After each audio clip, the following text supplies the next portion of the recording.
আসসালামু আলাইকুম। অবিরাম বাংলা সংবাদে সবাইকে স্বাগত জানাচ্ছি আমি শান্তা ইসলাম।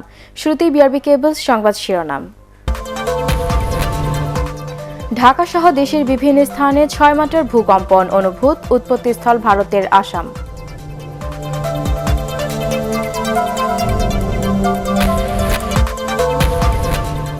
করোনা হাসপাতালগুলোতে 3 সপ্তাহের ব্যবধানে রোগীর চাপ কমেছে প্রায় 6 গুণ, ফাঁকা শয্যা প্রায় 3000।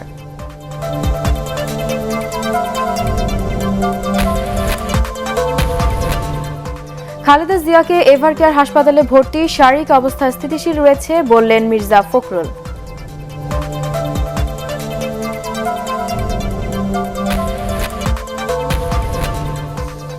প্যারিস জলবায়ু চুক্তির কঠোর বাস্তবায়নে বৈশ্বিক উষ্ণায়ন মোকাবেলায় একমাত্র উপায় মনে করেন প্রধানমন্ত্রী।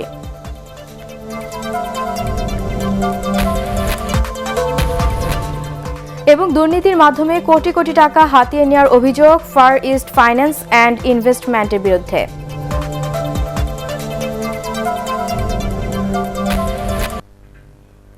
শুনছিলেন বিআরবি কেবলস সংবাদ শিরোনাম। এবার বিস্তারিত। রাজধানী ঢাকা সহ দেশের বিভিন্ন জেলায় ভূকম্পন অনুভূত হয়েছে। আবহাওয়া অধিদপ্তর জানিয়েছে, রিক্টার স্কেল ভূমিকম্পের মাত্রা ছিল 6।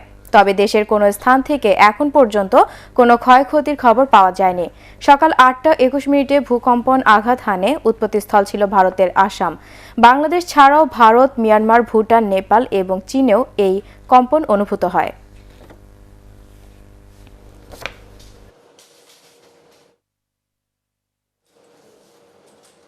এটার টাইম অফ অকারেন্স সকাল 8টা 21 মিনিটে। এটার লোকেশনটা হলো আমাদের ঢাকা সিসমিক সেন্টার থেকে উত্তর উত্তর পূর্ব। এটা কিলোমিটারে 997 কিলোমিটার। এটার উৎপত্তিস্থল আসাম, ইন্ডিয়াতে। এটা ম্যাগনিটিউড যেটা আমরা ক্যালকুলেট করেছি সেটা 6.0 রিক্টার স্কেল। ক্যাটাগরি হিসেবে এটার মাত্রাটা হলো স্ট্রং। দর্শক, রাজধানীর আগারগাঁয়ে আছেন আমাদের সহকর্মী মনির হোসেন তপু। আমরা এখন সরাসরি চলে যাচ্ছি তার কাছে। তপু, ভূমিকম্প নিয়ে আপনার কাছে আরো কি তথ্য আছে আমাদেরকে জানাবেন।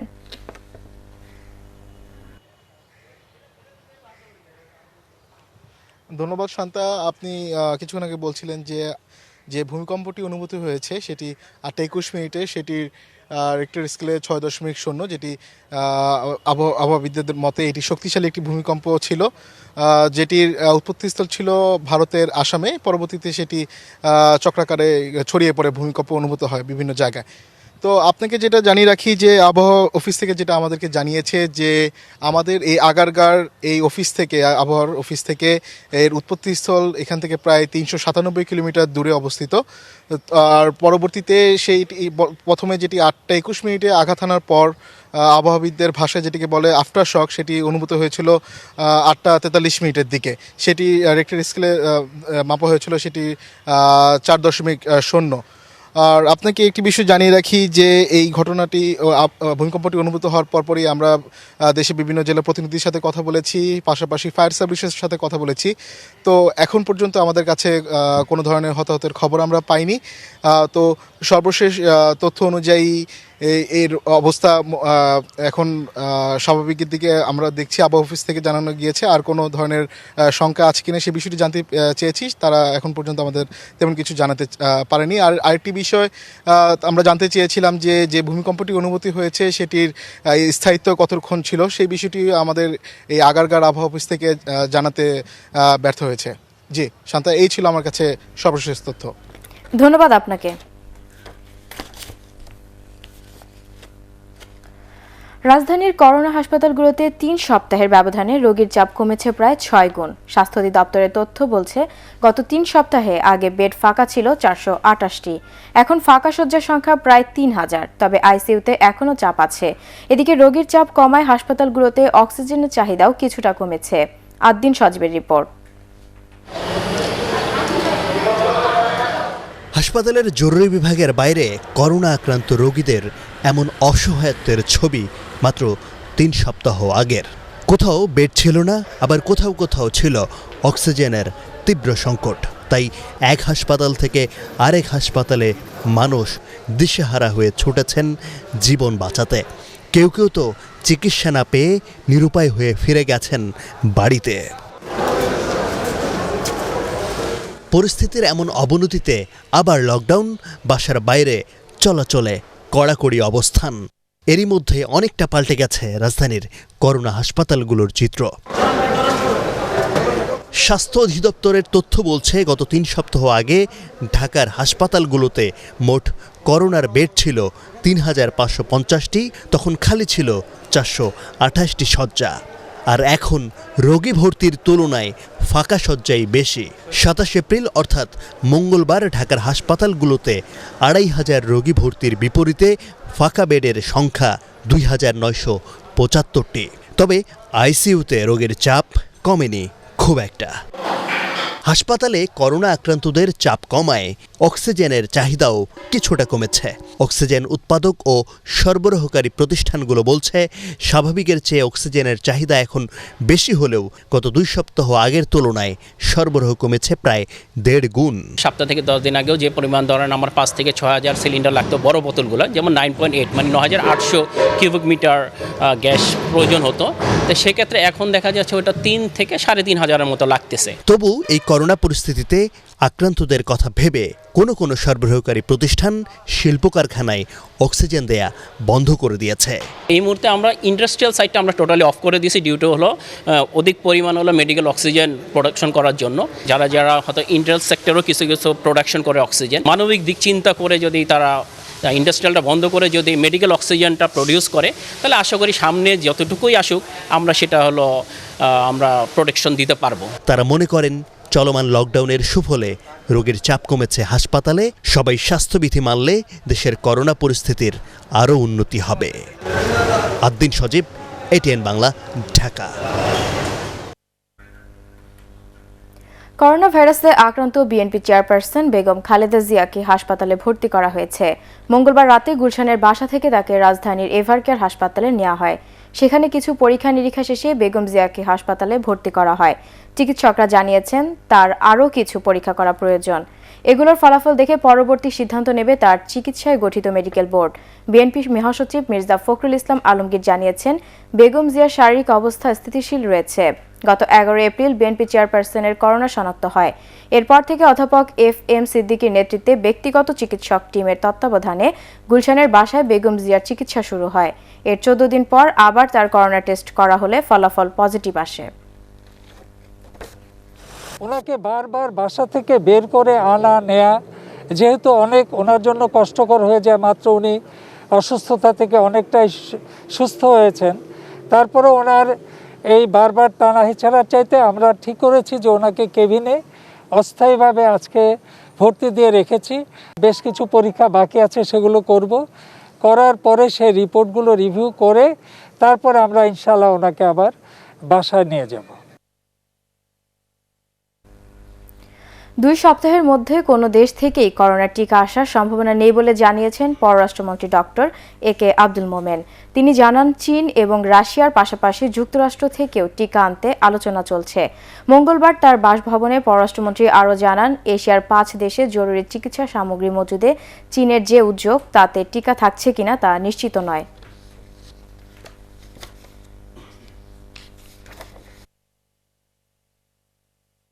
So this is one of the key, the COVID emergency medical facilities. এবং যখন এই প্রয়োজন হবে কোনো দেশের, তখন এই ফ্যাসিলিটি থেকে তারা সাহায্য নেবেন। আর আমরা বলেছি যে আমাদের এই স্টোরেজের মধ্যে ইমার্জেন্সি মেডিকেল অক্সিজেন সাপ্লাই এইগুলো প্রভিশন রাখা প্রয়োজন। আগামী মাসেই দেশে রাশিয়ার তৈরি স্পুটনিক ভি টিকার 40 লাখ ডোজ আসবে বলে জানিয়েছেন ঔষধ প্রশাসন অধিদপ্তরের মহাপরিচালক মেজর জেনারেল মাহবুবুর রহমান। মঙ্গলবার এক ব্রিফিংয়ে তিনি এই কথা জানান। এর আগে স্বাস্থ্য মন্ত্রণালয় গঠিত টিকা ও মেডিকেল সরঞ্জাম বিষয়ক কমিটি স্পুটনিক 5 জরুরি ব্যবহারের জন্য অনুমোদন দেয়। পুঙ্খানুপুঙ্খভাবে এটি আসলে বিশ্লেষণ করা হয়েছে। এই ভ্যাকসিনের প্রিক্লিনিক্যাল ট্রায়াল রিপোর্ট, তারপরে ক্লিনিক্যাল ট্রায়ালের ফেজ 1, ফেজ 2 এবং ফেজ 3 ট্রায়াল রিপোর্ট, এগুলো সব ইভালুয়েশন করা হয়েছে। করার পরে আমরা দেখতে পেয়েছি যে এটির এফিকেসি স্ট্যান্ডার্ড ভালো, এটি প্রায় 91% এফেক্টিভ এবং সেফটি মার্জিনও ভালো। ভ্যাকসিনটা আমাদের দেশে তৈরি করা যায় কিনা, অর্থাৎ এটা টেকনোলজি ট্রান্সফারও হতে পারে, আবার বাল্ক নিয়ে এসে ফিল এন্ড ফিনিশ হতে পারে। খুব তাড়াতাড়ি হবে ইনশাআল্লাহ, মে মাসের মধ্যে আমরা ভ্যাকসিন পেয়ে যাব। ভ্যাকসিনের জন্য ভারতীয় প্রধানমন্ত্রী নরেন্দ্র মোদীর সাথে সরাসরি যোগাযোগ করছেন প্রধানমন্ত্রী শেখ হাসিনা। চাপ দেওয়া হচ্ছে মধ্যস্থকারী প্রতিষ্ঠান বেক্সিমকোকেও। মঙ্গলবার কোভিড পরিস্থিতি নিয়ে সংবাদ সম্মেলনে এসব তথ্য জানান স্বাস্থ্যমন্ত্রী জাহিদ মালিক স্বপন। ভারত অক্সিজেন রপ্তানি বন্ধ করলেও এ মুহূর্তে দেশে অক্সিজেনের সংকট হবে না বলেও দাবি করেন স্বাস্থ্যমন্ত্রী।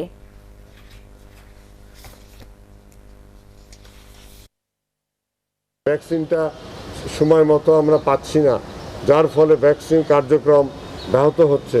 আমাদের প্রধানমন্ত্রী শেখ হাসিনা এই ভারতের প্রধানমন্ত্রীকেও বারবার অনুরোধ জানিয়েছে এই ভ্যাকসিনের জন্যে।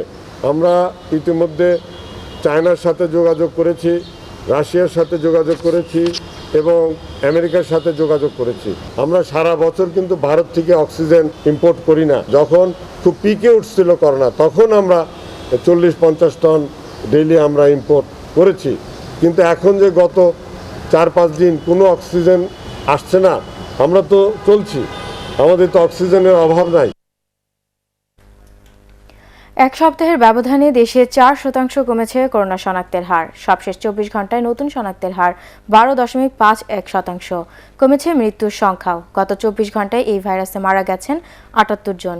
এ নিয়ে মোট মৃতের সংখ্যা বেড়ে দাঁড়িয়েছে 11,228 জনে। মৃতদের মধ্যে 45 জন পুরুষ ও 33 জন মহিলা। সবশেষ একদিনে 24,509টি নমুনা পরীক্ষায় 3,031 জনের করোনা শনাক্ত হয়েছে। এ নিয়ে দেশে মোট শনাক্ত রোগীর সংখ্যা 7,51,659। নতুন করে সুস্থ হয়েছেন 5,234 জন। মঙ্গলবার স্বাস্থ্য অধিদপ্তরের সংবাদ বিজ্ঞপ্তিতে এসব তথ্য জানানো হয়।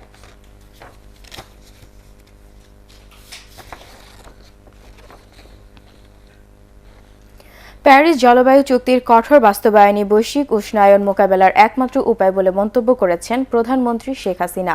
মঙ্গলবার আন্তর্জাতিক সংবাদ মাধ্যম ফরেন পলিসি আয়োজিত ভার্চুয়াল ক্লাইমেট সামিটে তিনি এ মন্তব্য করেন। প্রধানমন্ত্রী বলেন, জলবায়ু পরিবর্তনের কোনো সীমান্ত বিশেষায়ন নেই। কোনো একটি দেশ কার্বন নিঃসরণ করলে সব দেশকেই এর পরিণতি ভোগ করতে হবে। এক্ষেত্রে তাই সব দেশকেই ভূমিকা রাখতে হবে বলে উল্লেখ করেন তিনি। বৈশ্বিক নিরসন বন্ধে ধনী দেশ, বিশেষ করে G20ভুক্ত দেশগুলোকে প্রধান ভূমিকা রাখার আহ্বান জানান প্রধানমন্ত্রী। প্যারিস চুক্তিতে যুক্তরাষ্ট্র ফিরে আসায় জো বাইডেন প্রশাসনকে সাধুবাদ জানান তিনি। জলবায়ু পরিবর্তনের ক্ষতি কাটিয়ে উঠতে প্রতি বছর আন্তর্জাতিক মহলের $100 বিলিয়ন তহবিল গঠনের প্রতিশ্রুতিও স্মরণ করিয়ে দেন প্রধানমন্ত্রী। ভার্চুয়াল ক্লাইমেট সামিট পরিচালনা করেন ফরেন পলিসির editor in chief Ravi Agarwal.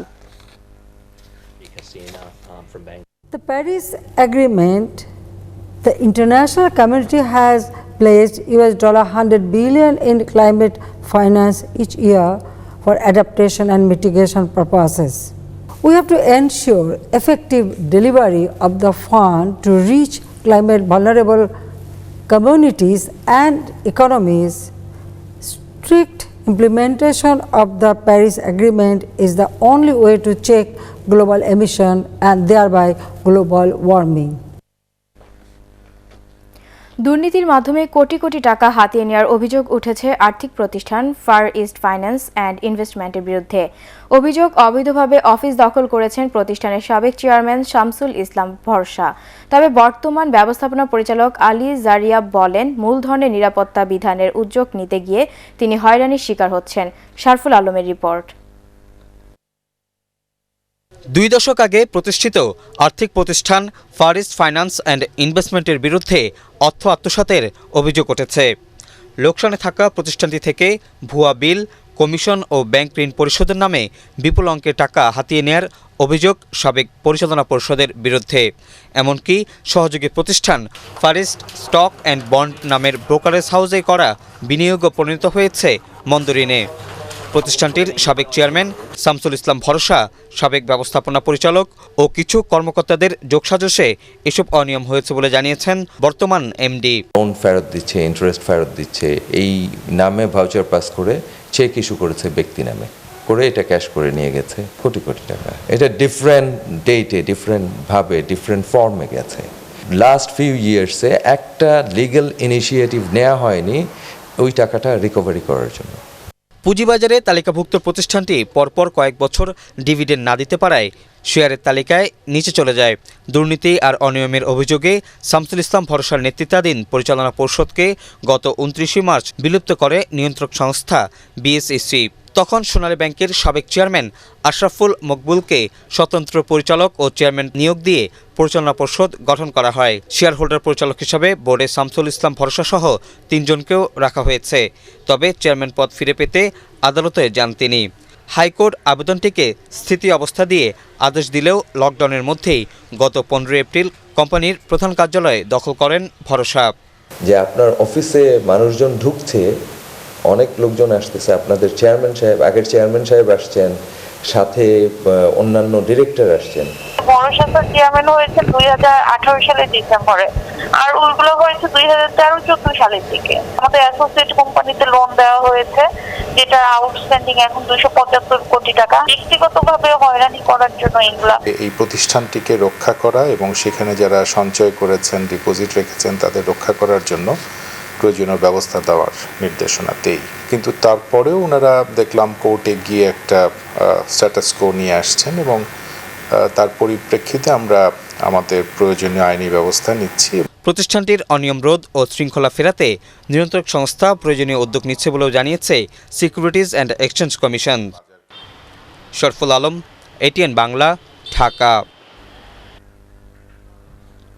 Corona মোকাবেলায় বাংলাদেশকে সার্বিক সহযোগিতা করতে চীন আগ্রহী বলে জানিয়েছেন দেশটির প্রতিরক্ষামন্ত্রী জেনারেল ওই ফেঙ্গুহি।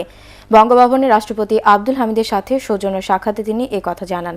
চীন ও বাংলাদেশের মধ্যে সামরিক সহযোগিতা বৃদ্ধি পাচ্ছে জানিয়ে এদেশের সশস্ত্র বাহিনীর উন্নয়নে চীন কৌশলগত সহযোগিতা অব্যাহত রাখবে বলেও জানান দেশটির প্রতিরক্ষামন্ত্রী। এছাড়া রোহিঙ্গা সমস্যা সমাধানে তার দেশের ভূমিকা তুলে ধরেন তিনি। এ সময় করোনা মোকাবেলায় দ্বিপাক্ষিক ও বহুপাক্ষিক সম্পর্ক জোরদারের উপর গুরুত্বারোপ করেন রাষ্ট্রপতি আব্দুল হামিদ। করোনার ভ্যাকসিন গবেষণা ও উৎপাদনে যৌথ উদ্যোগ নিতে বাংলাদেশ আগ্রহী বলেও জানান তিনি। এর আগে মঙ্গলবার সকালে একদিনের সফরে ঢাকায় আসেন চীনা প্রতিরক্ষামন্ত্রী জেনারেল ওয়ে ফেঙ্গুহি। হযরত শাহজালাল আন্তর্জাতিক বিমানবন্দরে পররাষ্ট্র প্রতিমন্ত্রী শাহরিয়ার আলম তাকে স্বাগত জানান। পরে রাজধানীর ধানমন্ডি 32 নম্বরে বঙ্গবন্ধু শেখ মুজিবুর রহমানের প্রতিকৃতিতে শ্রদ্ধা জানান চীনা প্রতিরক্ষামন্ত্রী। এরপর ঢাকা সেনানিবাসে শিখা অনির্বাণের স্বাধীনতা যুদ্ধের বীর শহীদদের প্রতি শ্রদ্ধা জানান তিনি। পরে সেনাবাহিনী প্রধান জেনারেল আজিজ আহমেদের সাথে সৌজন্য সাক্ষাৎ করেন তিনি। সেনাবাহিনীর সদর দপ্তরে অনুষ্ঠিত সাক্ষাৎকালে পারস্পরিক কুশলাদি বিনিময় ছাড়াও দুদেশের সশস্ত্র বাহিনীর মধ্যে বিদ্যমান সুসম্পর্ক বজায় ও ভবিষ্যৎ অগ্রযাত্রায় পারস্পরিক সহযোগিতার বিভিন্ন বিষয়ে আলোচনা করেন তারা। সংক্ষিপ্ত সফর শেষে বিকেলে শ্রীলঙ্কার উদ্দেশ্যে ঢাকা ছেড়ে যান জেনারেল ওয়ে ফেঙ্গুহি। জাতির পিতা বঙ্গবন্ধু শেখ মুজিবুর রহমানের দ্বিতীয় পুত্র লেফটেন্যান্ট শেখ জামালের 68তম জন্মদিন আজ। 1954 সালের 28 এপ্রিল গোপালগঞ্জের টুঙ্গিপাড়ায় জন্মগ্রহণ করেন তিনি। 1975 সালের 15 আগস্ট ঘাতকের বুলেটের আঘাতে পরিবারের অন্য সদস্যদের সাথে তিনিও নিহত হন। শেখ জামালের জন্মদিন উপলক্ষে সকালে রাজধানীর বনানী কবরস্থানে তার সমাধিতে শ্রদ্ধাঞ্জলি অর্পণ করে আওয়ামী লীগ। পরে তার আত্মার মাগফিরাত কামনা করে বিশেষ মোনাজাত ও দোয়া করা হয়। উৎপাদন খরচ ও পরিশ্রম কম হওয়ায় ঠাকুরগাঁওয়ে চীনা বাদাম চাষে ঝুঁকছেন কৃষকরা। ঠাকুরগাঁও সদর উপজেলায় এবার বাদামের ব্যাপক চাষ হয়েছে। দাম ও ফলন ভালো হওয়ায় কৃষকদের বাদাম চাষে আগ্রহ বাড়ছে। কৃষি সম্প্রসারণ অধিদপ্তর জানায় এলাকার মাটি বাদাম চাষের উপযোগী। সেচ, সার এবং বালাইনাশক ঔষধ খুবই কম লাগে, তাই কৃষকদের বাদাম চাষে উদ্বুদ্ধ করা হচ্ছে। জেলায় এবার শীত মৌসুমে বাদামের আবাদ হয় 296 হেক্টর জমিতে। এ থেকে বাদাম উৎপাদন হয় 47 মেট্রিক টন, আর গ্রীষ্মকালীন বাদামের আবাদ হয়েছে 332 হেক্টর জমিতে।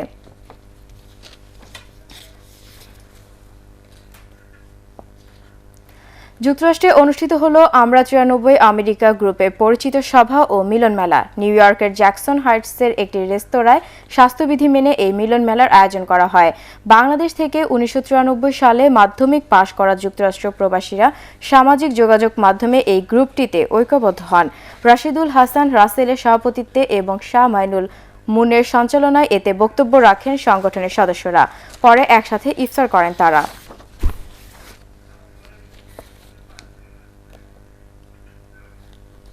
ইভালি ইফতার সংবাদ।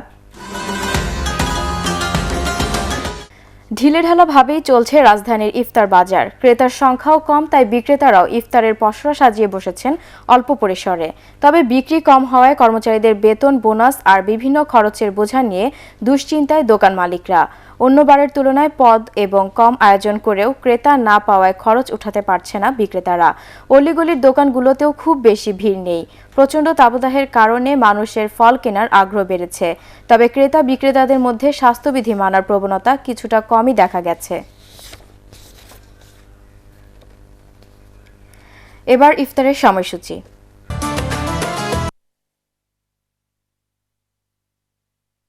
সন্ধ্যা ৬টা ২৯ মিনিট, রাজশাহীতে ৬টা ৩৭ মিনিট, চট্টগ্রামে ৬টা ২২ মিনিট, সিলেটে ৬টা ২৫ মিনিট, খুলনায় ৬টা ৩২ মিনিট, বরিশালে 6টা ২৮ মিনিট, রংপুরে 6টা ৩৭ মিনিট এবং ময়মনসিংহে ইফতার সন্ধ্যা 6টা ৩১ মিনিট।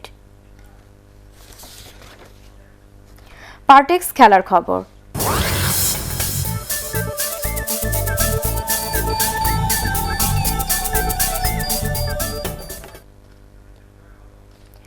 আহমেদাবাদে প্রতিদ্বন্দ্বিতাপূর্ণ ম্যাচে দিল্লি ক্যাপিটালসকে ১ রানে হারিয়ে আইপিএলের পয়েন্ট টেবিলের শীর্ষেই থাকছে রয়্যাল চ্যালেঞ্জার্স বেঙ্গালুরু।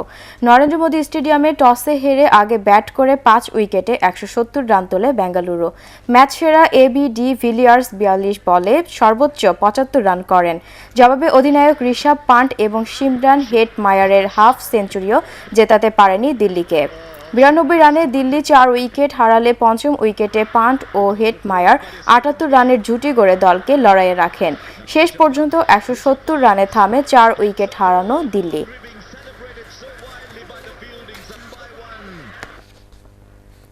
শেষ করার আগে বিআরবি কেবল সংবাদ শিরোনাম আরও একবার। ঢাকা সহ দেশের বিভিন্ন স্থানে ৬ মাত্রার ভূকম্পন অনুভূত, উৎপত্তিস্থল ভারতের আসাম।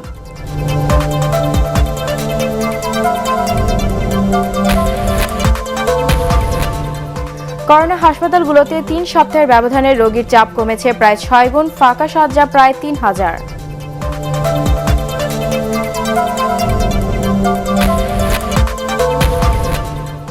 খালেদা জিয়াকে এভারকেয়ার হাসপাতালে ভর্তি, শারীরিক অবস্থা স্থিতিশীল রয়েছে বললেন মির্জা ফখরুল।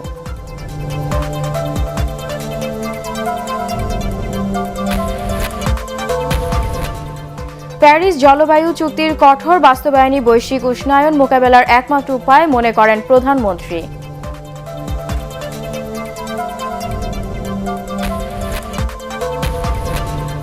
এবং দুর্নীতির মাধ্যমে কোটি কোটি টাকা হাতিয়ে নেওয়ার অভিযোগ ফার ইস্ট ফাইন্যান্স অ্যান্ড ইনভেস্টমেন্টের বিরুদ্ধে।